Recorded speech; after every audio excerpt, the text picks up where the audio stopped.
Muhammad. Alhamdulillah pada hari ini kita masih bisa kembali bertemu untuk perkuliahan.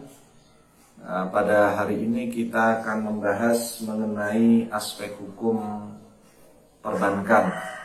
Ini merupakan pertemuan yang ketiga kita pada semester ini. Dengan keterbatasan yang ada karena kondisi pandemi, hari ini kita akan berbicara mengenai aspek hukum perbankan. Ini merupakan mata kuliah yang saya kira penting diketahui oleh setiap mahasiswa hukum. Baik, kita masuk ke yang pertama. Kita akan membahas dalam topik perkuliahan kali ini, kita akan membahas mengenai pengertian hukum perbankan, sejarah dan kondisi perbankan di Indonesia, sumber hukum perbankan Indonesia, jenis-jenis bank, kemudian bank sentral. Nah, bisa dilihat di layar. Bank adalah badan usaha di bidang keuangan yang menarik dan mengeluarkan uang di masyarakat, terutama memberikan kredit dan jasa di lalu lintas pembayaran dan peredaran uang. Ini menurut KBBI, pengertian dari bank. Sementara hukum perbankan atau banking law adalah serangkaian ketentuan hukum positif yang masih berlaku baik dalam bentuk peraturan perundang-undangan, jurisprudensi, doktrin, dan lain-lainnya yang mengatur masalah perbankan sebagai sebuah lembaga dan aspek kegiatannya sehari-hari. Rambu-rambu yang harus dipenuhi oleh suatu bank, perilaku petugas-petugasnya, hak kewajiban, tugas, tanggung jawab para pihak yang bersangkutan dengan bisnis perbankan, apa yang boleh dan tidak boleh dilakukan oleh bank, eksistensi perbankan, dan lain-lainnya yang berkenaan dengan dunia perbankan tersebut.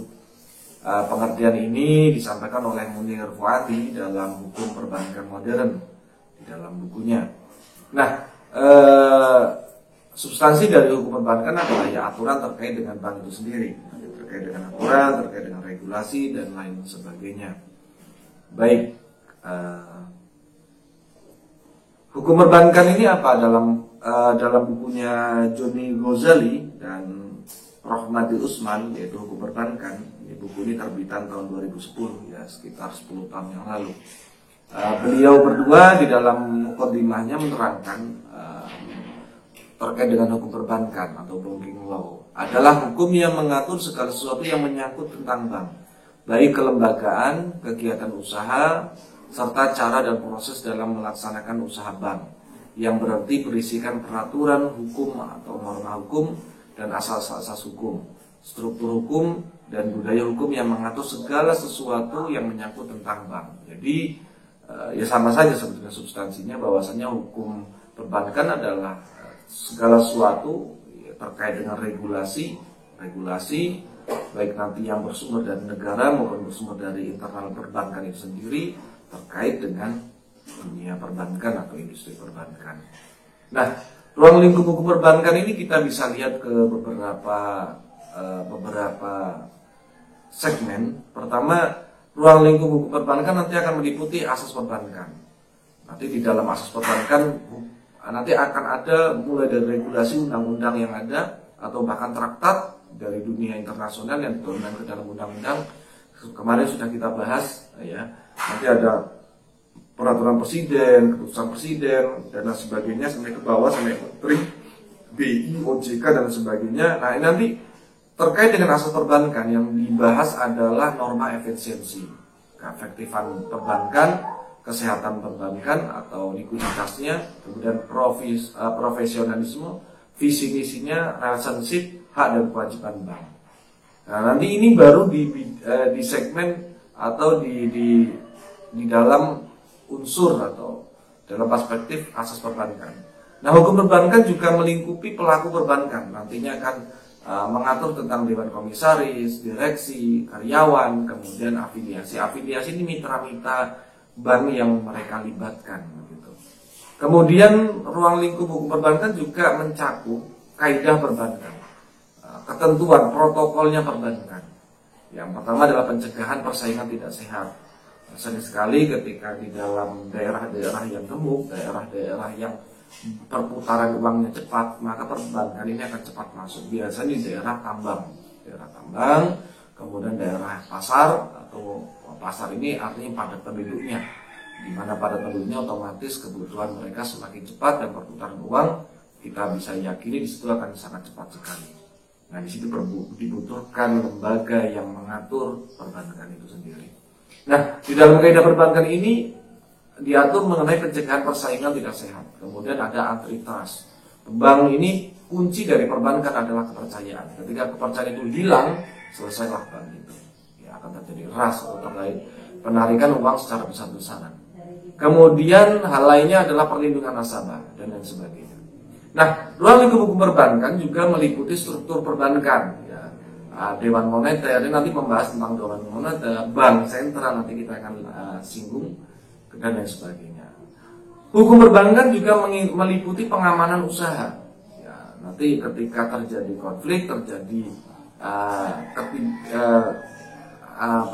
perselisihan, maka mereka juga harus melingkupi hukum perbankan ini terkait dengan pengadilan yang terkait dengan kasus-kasus perbankan. Ketika nanti bank syariah, berarti nanti tidak diselesaikan di pengadilan negeri, tetapi diselesaikan di pengadilan agama. Ya. Nah, berbeda dengan kalau kita membahas dunia tenaga kerja, maka ketika terjadi konflik diselesaikan di pengadilan pengadilan hubungan industrial. Nah, jadi banyak sekali pengadilan. Kalau di militer ya pengadilan militer. Nah, kemudian peran usaha ini juga akan membahas mengenai sanksi, kemudian insentif, pengawasan, kemudian banking dan lain sebagainya. Ini ruang lingkup yang diatur dalam hukum perbankan. Dan ini kan terus berkembang. Hukum akan terus berkembang seiring dengan kejadian-kejadian. Nah, unsur-unsur hukum perbankan apa saja? Ini bisa kita lihat atau kita segmentasi menjadi 4. Pertama, anasir atau unsur-unsur perbankan itu terkait dengan regulasi yang normatif, hukum yang tertulis, hukum yang tertulis ya, hukum yang positif, gitu. Hukum yang normatif, hukum yang positif. Nah, kita tahu perbankan banyak sekali ya aturan-aturannya, mulai dari undang-undang, keputusan presiden, nanti kemudian instruksi presiden, keputusan menteri, kemudian ada dari OJK, ada dari BI. Kemudian ada dari peraturan yang ada di dalam bank itu sendiri. Setiap bank pasti memiliki aturan-aturan secara perinci yang berbeda antara satu bank yang lainnya. Tetapi secara umum aturan mereka biasanya sama, ya, secara umum. Nah, kemudian unsur hukum perbankan lainnya adalah positif dan konvensi. Artinya ada hukum yang tertulis dan ada hukum yang tidak tertulis di dalam perbankan itu. Yang ketiga adalah hukum perbankan meliputi tata laksana kelembagaan bank. Ini tata laksana setiap bank ini beda antara bank sentral, kemudian bank umum, bank syariah, bank daerah. Tata laksananya berbeda secara terperinci, tetapi secara umum sama mereka. Kecuali misalnya bank BPR, bank kreditan rakyat, atau yang bank pembiayaan rakyat syariah, itu beda karena mereka tidak bisa menyelenggarakan lalu lintas uang. Ya, atau nanti yang sifatnya perbankan, kalau kita tarik BMT atau LKMS, lembaga keuangan mikro syariah, pun berbeda. Jadi, tetapi secara umum fungsi-fungsi bank sebagai intermediari moneter sama saja sebagai lembaga perantara keuangan. Nah, kemudian aspek usaha bank. Aspek usaha bank ini juga menjadi unsur-unsur penting di dalam sebuah perbankan. Ini harus kalian pahami aspek usaha bank apa saja. Nah, kalian bisa mengetahui aspek usaha bank itu setidaknya ada 3 ya. Pertama adalah funding atau pendanaan, yang kedua adalah apa? Yang kedua adalah financing. Nah, yang ketiga adalah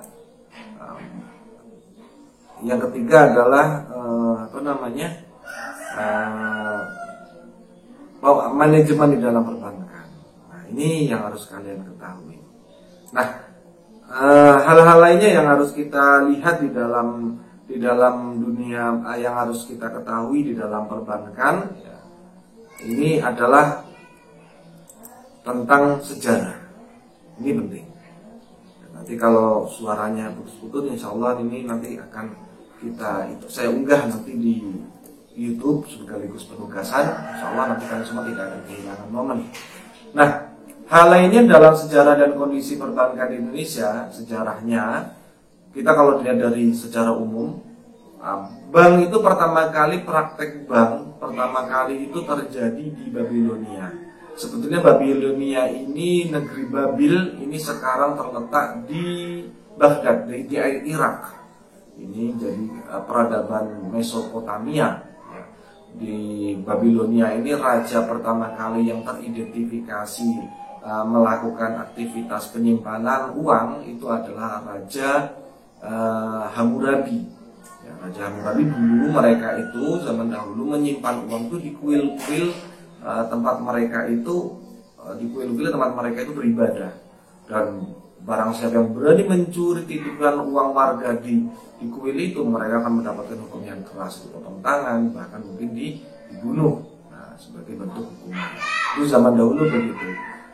Itu ditemukan di peradaban Tigris dan Efrat ya. Kemudian geser lagi ke daerah Yunani, ditemukan juga di daerah Yunani atau di peradaban Greece ya. Greece itu ya Yunani ya, atau di sana sudah mulai ditemukan penitipan uang artinya ya fungsi bank itu sudah mulai ada tempat penitipan harta.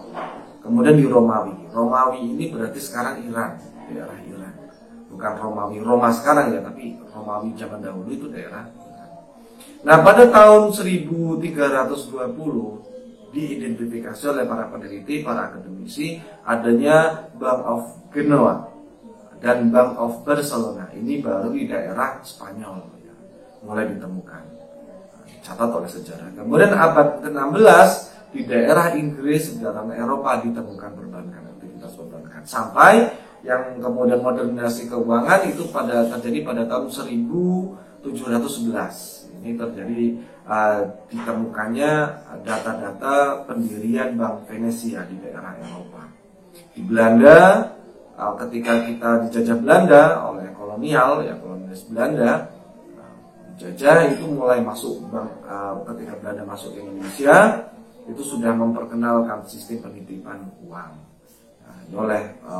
Tapi baru dimanfaatkan oleh orang-orang Belanda, kalangan orang Cina, orang-orang Arab, orang Jepang, orang-orang non pribumi yang boleh menabung. Makanya kemudian pada tahun 1900 awal-awal pendirian Bank Indonesia, Bank Rakyat Indonesia, ya, Bank Rakyat Indonesia itu didirikan mengacu kepada pendirian dari Raden Arya Wiraatmaja. Ini yang orang Banyumas, di Banyumas tapi di Kota Lama, di Banyumas sekarang itu. Ya, patungnya tapi ada di BRI di Purwokerto. Tempatnya di sana. Nah, ini sudah jadi di Banyumas ini malah menjadi titik tolak berdirinya perbankan yang ada di Indonesia. Nah, kita lihat di situ Bank Rakyat Indonesia berdiri tahun 1946, satu tahun sama tahunnya dengan Bank Negara Indonesia atau BNI. Bedanya kalau BNI itu 5 Juni, kalau Bank Rakyat Indonesia itu 22 Februari. Jadi Bank Rakyat Indonesia itu lebih tua ya dari Bank BNI, lebih tua sebagai bank yang bisa dikatakan bank pertama kali yang dinasionalisasi oleh Indonesia dari Belanda. Kemudian Bank Indonesia berdiri di Palembang tahun 1994, Bank Indonesia. Kemudian Bank Surakarta Maskapai Adil Makmur atau MAI di Solo 1945 sudah ada perbankan pada waktu itu. Kemudian ada lagi Bank Dagang Nasional Indonesia oleh orang-orang Masyumi, didirikan di Medan pada tahun 1946. Ada lagi namanya dulu, tapi sekarang sudah tidak ada, Bank Anumerta Indonesia atau Banking Corporation di Yogyakarta 1947. Kemudian ada lagi sempat berdiri Bank Dagang Indonesia, merger dengan Bank Pasifik di Samarinda pada tahun 1950. Banyak sekali bank yang timbul dan hilang di Indonesia karena perkembangan ekonomi dan lain sebagainya. Nah, peserta kelas kalian, kita tarik lagi masih berbicara sejarah. Di Indonesia, bank yang pertama kali yang kalau kita lihat pada zaman kolonial itu ada pernah berdiri yang disebut dengan The Javas Bank. Ini 10 Oktober 1827. Ini di Batavia sana ya. Dulu sekarang Jakarta. Kemudian The Javas Bank kemudian dinasionalisasi oleh pemerintah Indonesia pada tanggal 6 Desember 1951 dengan Undang-Undang Nomor 24 tahun 1951 menjadi bank milik pemerintah, akuisisi. Nah, kemudian atau dinasionalisasi. Ya. Kemudian berdasarkan penetapan Presiden Nomor 17 tahun 1965, Bank Indonesia bersama dengan bank lainnya dilebur ke dalam bank tunggal dengan nama Bank Negara Indonesia BNI itu tadi. Ya. Dilebur, jadi setelah dijadikan masukkan ke Bank Negara Indonesia. Nah, kemudian BNI terdiri dari unit 1, unit 2 ini ketika berbicara BNI sebagai bank negara ya.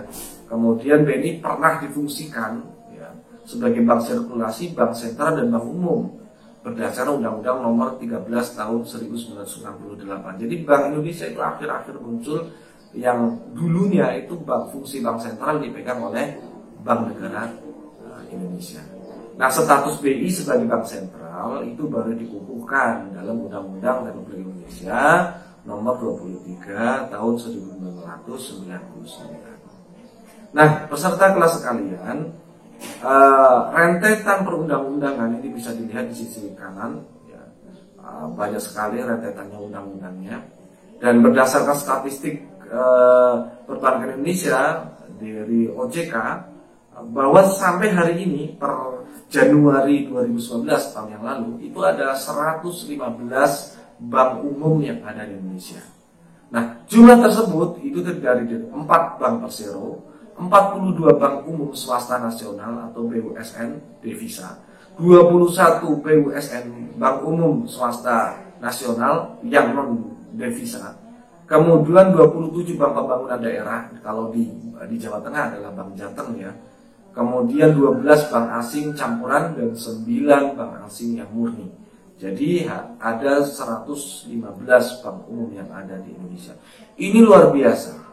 Apakah banyaknya bank umum ini semakin mempermudah atau tidak? Nah, nantinya akan kita jadikan penugasan ya. Nah, Anda semua saya minta nantinya melakukan analisa ketika suatu daerah semakin banyak bank yang berdiri, apakah itu semakin baik atau tidak? Nah, sumber hukum perbankan di Indonesia. Sumber hukum perbankan Indonesia ada yang sumber primer, sumber yang pokok. Yang pertama Undang-Undang Nomor 10 tahun 1998 tentang perubahan Undang-Undang Nomor 7 tahun 1992 tentang perbankan. Kemudian Undang-Undang Nomor 6 tahun 2009 tentang penetapan peraturan pemerintah pengganti undang-undang atau Perpu Nomor 2 tahun 2008 tentang perubahan kedua atas Undang-Undang Nomor 3 tahun 1999 tentang Bank Indonesia. Kemudian Undang-Undang Nomor 21 tahun 2008 tentang perbankan syariah, Undang-Undang Nomor 21 tahun 2011 tentang otoritas jasa keuangan. Ini yang primer. Nah, yang sekunder apa? Aturan yang sekunder adalah Undang-Undang Nomor 24 tahun 1999 tentang lalu lintas devisa dan sistem nilai tukar. Kemudian Undang-Undang Nomor 7 tahun 2009 tentang penetapan peraturan pemerintah pengganti Undang-Undang Nomor 3 tahun 2008 tentang perubahan atas Undang-Undang Nomor 24 tahun 2004 tentang lembaga penjaminan simpanan. Ini menjadi undang-undang. Kemudian Undang-Undang Nomor 8 tahun 2010 tentang pencegahan dan pemberantasan tindak pidana pencucian uang atau TPPU. Kemudian Undang-Undang Nomor 3 tahun 2011 tentang transfer dana. Nah, ini yang sumber undang-undang yang primer dan yang sekunder. Nah, yang tersier apa? Banyak sekali regulasi di negara kita. Nah, ini makanya kita lihat bisa ada kitab Undang-Undang Hukum Perdata, Hukum Dagang, Pidana, kemudian Undang Nomor 4 tahun 1996 tentang hak tanggung atas tanah beserta benda-benda yang berkaitan dengan tanah. Ini nantinya ketika dijadikan jaminan. Kita lihat Undang-Undang Nomor 42 tahun 1999 tentang fidusia. Fidusia ini tentang gadai. Nah, Undang-Undang Nomor 8 tahun 1999 tentang perlindungan konsumen. Undang-Undang Nomor 40 tahun 2007 tentang perseroan terbatas. Undang-Undang Nomor 17 tahun 2012 tentang perkoperasian. Namun ini oleh MK dibatalkan. Untuk menghindari kekosongan hukum diterapkan kembali Undang-Undang Nomor 25 tahun 1992. Kemudian Undang-Undang Nomor 5 tahun 1962 tentang perusahaan daerah. Indonesia termasuk negara yang kaya dengan undang-undang. Maka kemarin termasuk ketenagakerjaan itu kemudian di-create menjadi undang-undang cipta atau Omnibus Law. Omnibus Law ini adalah undang-undang yang berserak sejak zaman Belanda, zaman Orde Baru, Orde Lama, Orde Baru, Reformasi, ini di-create menjadi satu undang-undang Omnibus Law. Salah satu Omnibus Law itu membahas tentang buruh atau tenaga kerja. Kedepan kan kalau tidak salah ada sekitar 8 Omnibus Law yang akan dibahas. Yang kemarin baru selesai paket Omnibus Law ketenaga kerjaan atau cipta kerja. Kedepannya perbankan pun akan ditata oleh negara. Ya, nanti ini kalian akan menjadi bahan analisa kalian ketika membahas tugas tadi itu. Nah, selain sumber-sumber hukum tertulis dalam praktek perbankan juga seringkali dipengaruhi ketentuan-ketentuan peraturan yang bersifat tidak tertulis, tetapi berdasarkan best practice. Artinya apa? Kalian tahu susunan perundang-undangan, nanti ada kebiasaan, kemudian ada kebiasaan itu yang ada di lingkungan kerja dan lain sebagainya. Nah, baik peserta kelas sekalian, ada beberapa jenis-jenis bank. Ada, kalau dilihat dari statusnya, ada bank devisa, ada bank non devisa. Kemudian kalau dilihat dari tugasnya, ada bank sentral, ada bank umum, ada bank perkreditan rakyat. Kalau dari kepemilikannya, ada bank pemerintah, bank swasta, bank asing, bank campuran, bank pembangunan daerah. Kalau dari prinsipnya, ada bank konvensional, ada bank syariah. Nah, berbagai jenis bank ini banyak sekali. Kita lihat sekilas, kalau bank sentral itu apa sih? Yaitu bank yang bertanggung jawab dalam menjaga stabilitas nilai mata uang negara. Contohnya di Indonesia adalah Bank Indonesia. Ya, setiap negara pasti punya bank sentral yang difungsikan sebagai bank sentral.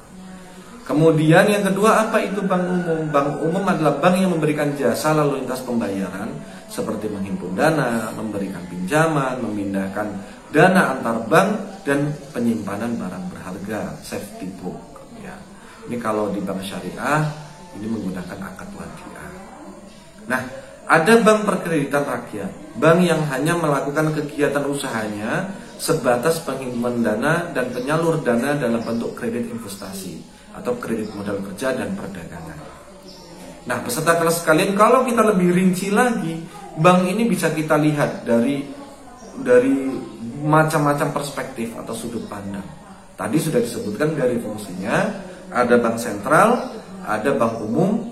Kalau dari fungsinya, ada BPR. Kalau dari kepemilikannya, ada bank pemerintah, ada bank swasta nasional, ada bank asing, ada bank yang mix, ya, bank campuran.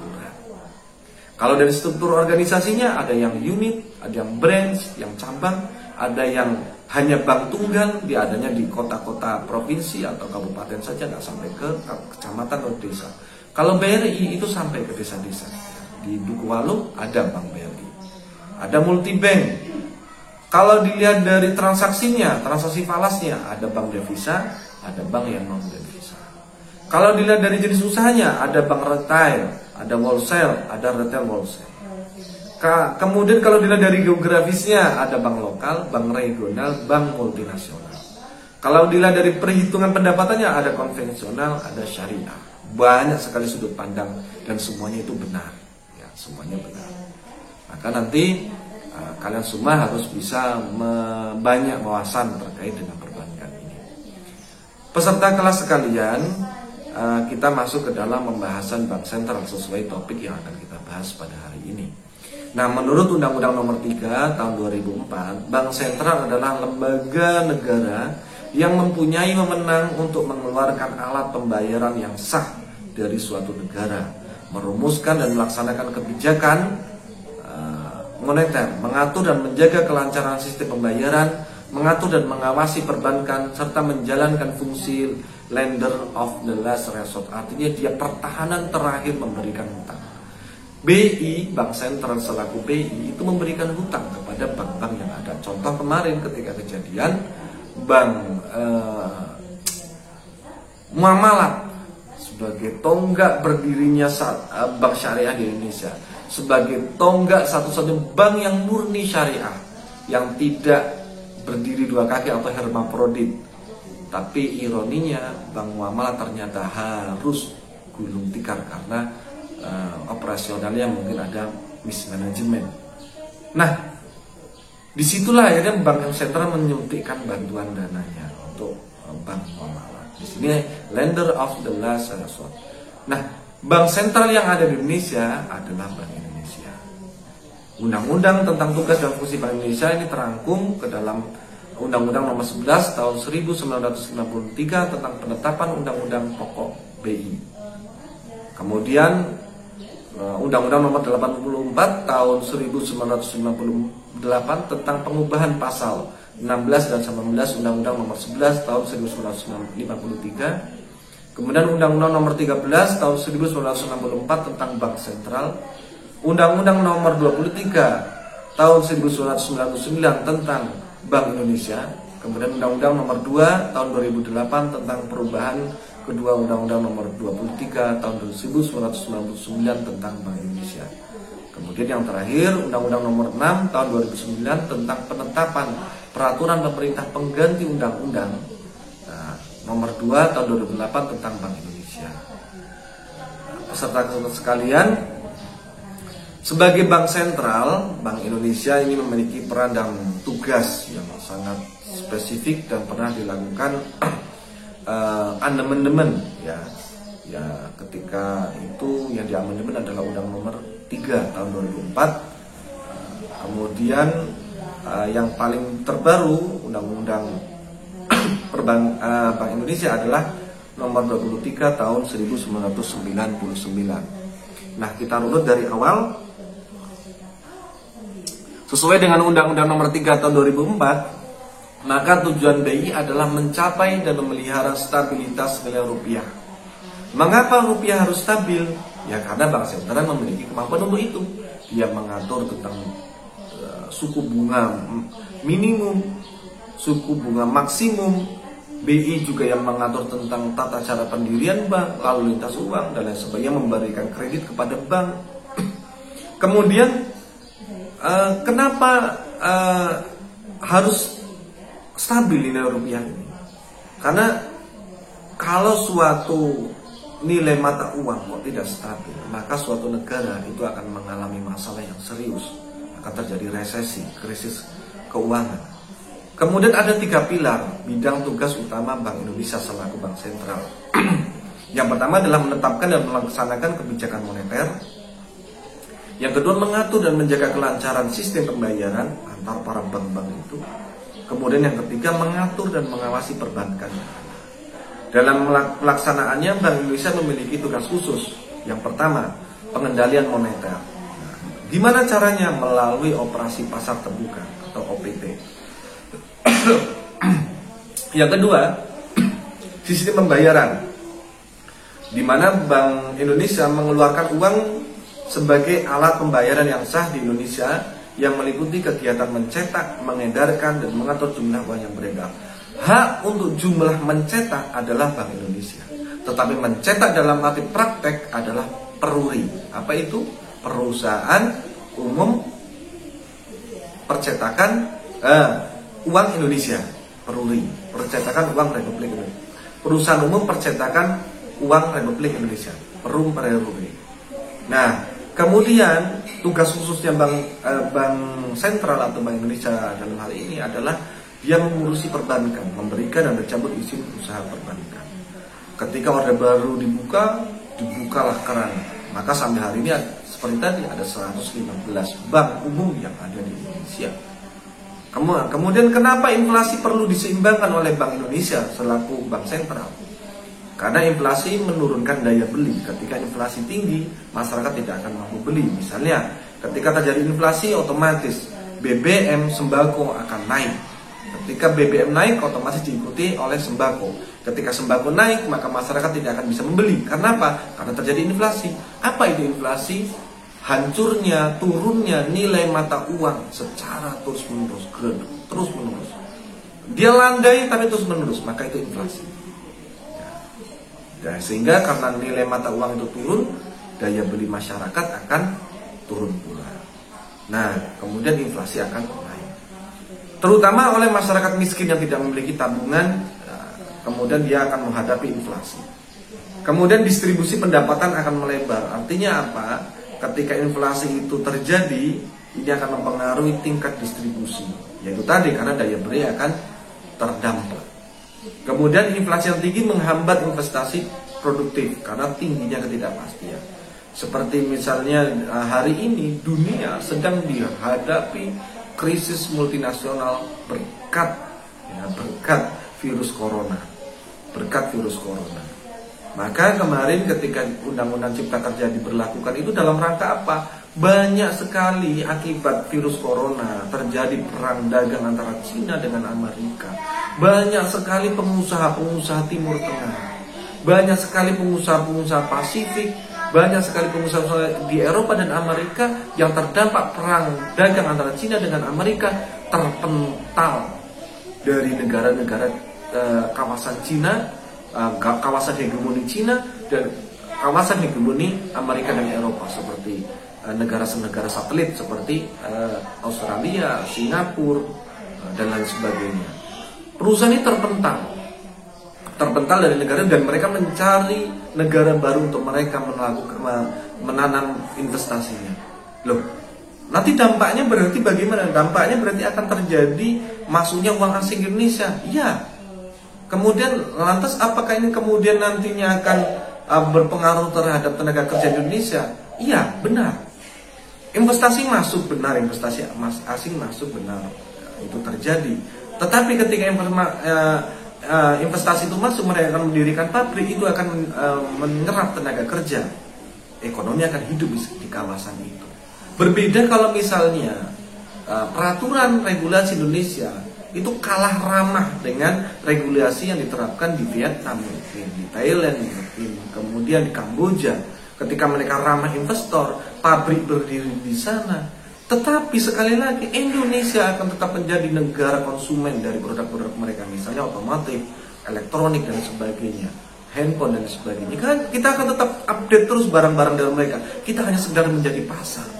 Maka negara tidak mau akan itu, dibuka keran investasi. Sudah, kamu sudah terlanjur menjadi konsumen kalian, tapi dirikan pabrik kalian di sini. Setidaknya kita bisa menyerap manfaat dari itu, tidak hanya sekedar menjadi konsumen. Di sini Bank Indonesia sangat berperan, sangat vital sekali, sangat esensi sekali. Nah, ini untuk mengatur tentang distribusi pendapatan melebar. Kemudian inflasi yang tinggi akan menghambat investasi produktif karena tingginya ketidakpastian. Investasi yang tinggi menyebabkan dilema jangka panjang, menyebabkan masalah jangka panjang terhadap pertumbuhan ekonomi. Hari ini banyak sekali terjadi negara gagal, terutama negara-negara yang pertama dihantam oleh kasus terorisme. Apa itu? ISIS, Al-Qaeda. Hari ini negara-negara yang dulunya atas nama demokrasi, tapi sebenarnya di situ ada eksploitasi ekonomi. Irak, Afghanistan, Libya, kemudian Suriah, terakhir Suriah dan Mesir ini selamat. Negara-negara seperti Irak, Afghanistan, kemudian negara-negara yang konflik sampai hari ini itu menjadi negara yang gagal berkat teroris. Kemudian yang berkat corona seperti Paraguay, Uruguay, kemudian daerah-daerah Afrika, banyak sekali negara-negara yang gagal. Sampai saya pernah membaca berita ada seekor ayam harganya itu 20 juta. Masya Allah, luar biasa. Ini mudah-mudahan tidak terjadi di negara kita. Ya, next. Nah, tujuan dan tugas pokok Bank Indonesia tadi sudah kita singgung, yaitu mencapai dan memelihara kestabilan nilai rupiah. Tugas pokoknya menetapkan dan melaksanakan kebijakan moneter, mengatur dan menjaga kelancaran sistem pembayaran, dan mengatur dan mengawasi perbankan yang ada di Indonesia. BI sebagai pelaksana kebijakan moneter menetapkan sasaran moneter dengan memperhatikan sasaran laju inflasi. Jadi yang bertugas menyeimbangkan inflasi ini adalah BI. Apakah inflasi ini buruk? Tidak.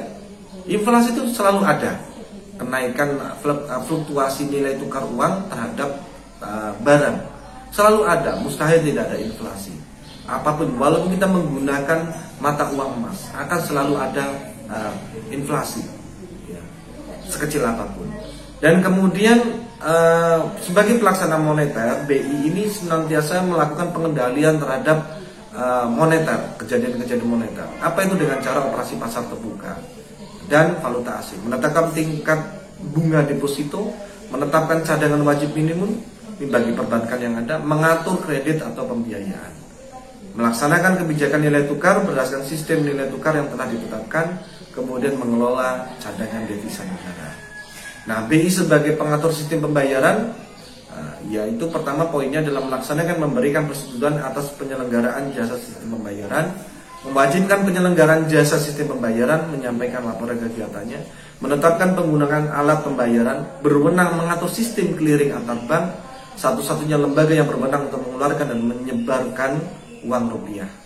Nah, BI sebagai pengawas bank, satu, ia memberikan dan mencabut izin usaha bank, melakukan pengawasan langsung maupun tidak langsung terhadap bank-bank di Indonesia, menetapkan ketentuan pembayar perbankan yang memuat prinsip kehati-hatian atau prudential banking, mewajibkan bank menyampaikan laporan serta melaksanakan pemeriksaan terhadap bank. Kemudian BI dilarang untuk memberikan kredit kepada pemerintah. Pemerintah wajib berkonsultasi dengan BI dalam menerbitkan surat utang negara atau SUN, ya, SUN. Ini sebagai pengawas bank. Nah, BI sebagai instrumen moneter bagaimana mengatur instrumen moneter? Tadi sudah dibahas, melakukan operasi pasar terbuka, menetapkan tingkat deposito, mempengaruhi giro wajib minimum, kemudian melakukan instrumen tambahan seperti moralization, kemudian legal lending limit, kemudian loan deposit ratio, kemudian capital adequacy ratio. Ini yang dipengaruhi oleh bank sentral di setiap bank yang ada. Nah, baik, tugas lain dari Bank Indonesia apa? Secara internasional, yaitu melakukan kerjasama dengan bank sentral negara lain atau lembaga keuangan internasional atas nama pemerintah dapat menerima pinjaman dari luar negeri, menata usaha serta menyelesaikan kewajiban pemerintah, bertindak atas nama negara sebagai anggota pada lembaga internasional, jadi bisa mengatasnamakan negara. Kemudian akuntabilitas dan anggaran, menyampaikan laporan pelaksanaan tugas dan wewenangnya kepada DPR setiap 3 bulan sekali. Ini dipantau. BI masih dipantau oleh DPR RI. Kemudian menyampaikan informasi secara terbuka kepada masyarakat setiap awal tahun perihal evaluasi kebijakan moneter tahun lalu dan rencana kebijakan moneter tahun yang akan datang. Nah, usaha-usaha BI selaku bank sentral adalah memeriksa dan membayarkan kembali uang dalam rekening koran, menjalankan perintah untuk pemindahan uang, menerima pembayaran atas tagihan kertas berharga, memberikan jaminan bank atau bank garansi. Jadi ketika bank bangkrut tetap akan dijamin oleh BI. Kemudian membeli dan menjual wesel yang diakseptasi oleh suatu bank. Jadi wesel ketika sudah ditandatangani, sudah divalidasi oleh suatu bank, itu bisa dijaminkan oleh bank sentral atau BI. Kertas perbendaharaan atas beban negara, kemudian surat utang negara, cek surat berharga dan sebagainya. Ini surat-surat berharga. Lantas bagaimana struktur organisasi BI? BI dipimpin oleh Dewan Gubernur yang terdiri dari 1 gubernur 1 orang, deputi gubernur senior 1 orang, deputi gubernur minimum 4 dan maksimum 7 orang. Urusan biro yang terdiri dari 4 sektor. Ada biro moneter, biro perbankan, biro sistem pembayaran, dan biro manajemen internal. Kemudian BI juga memiliki kantor cabang di Purwokerto, kita ada. Pasti kan pada melihat yang dekat Tugu itu ya. Nah, kemudian BI juga memiliki kantor perwakilan di luar negeri. Nah, sementara Dewan Gubernur Bank Indonesia ini terdiri dari ada beberapa syaratnya. Jadi harus WNI, berakhlak baik, memiliki keahlian dan pengalaman di bidang ekonomi, keuangan, perbankan, dan hukum. Nah, gubernur dan deputi gubernur senior diusulkan dan diangkat oleh presiden dengan persetujuan DPR. Deputi gubernur diusulkan oleh gubernur, diangkat oleh presiden dan persetujuan Dewan DPRD. Ya, DPRD ini yang untuk deputinya di setiap provinsi. Nah, kemudian larangan bagi gubernur dan dewan gubernur apa? Memiliki hubungan keluarga sampai derajat ketiga. Artinya begini, rekan-rekan sekalian, di BI ketika ada hubungan keluarga itu tidak boleh sampai tiga tingkat di bawahnya, tingkat strata struktur di bawahnya. Memang tidak bisa. Walaupun itu beda wilayah, tidak bisa. Kemudian dia memiliki kepentingan dengan perusahaan, ya artinya ya dia kepentingan dalam artian dia itu menjadikan perusahaan itu atas nama pribadinya sebagai sumber ATM pribadinya, itu tidak bisa karena BI adalah bank negara. Merangkap jabatan kecuali karena tugas jabatan, merangkap jabatan tidak boleh. Kemudian menjadi pengurus partai politik, ini bagi pengurus atau pejabat di BI. Demikian sudah kita bahas mengenai materi di perkuliahan pada ketiga kali ini. Mungkin teman-teman sekalian ada pertanyaan, silakan. Ini dari perkuliahan kelas ini, silakan saya buka pertanyaan. Dan adapun tugas nanti bisa saudara kerjakan di kolom komentar, nanti akan saya unggah kuliah kita ini. Nanti pertanyaannya seperti tadi ya. Pertanyaannya seperti tadi, apakah ketika suatu daerah semakin banyak banknya, baik umum, BPRS dan sebagainya, itu menunjukkan semakin baik atau sebaliknya? Nah, kemudian pertanyaan berikutnya adalah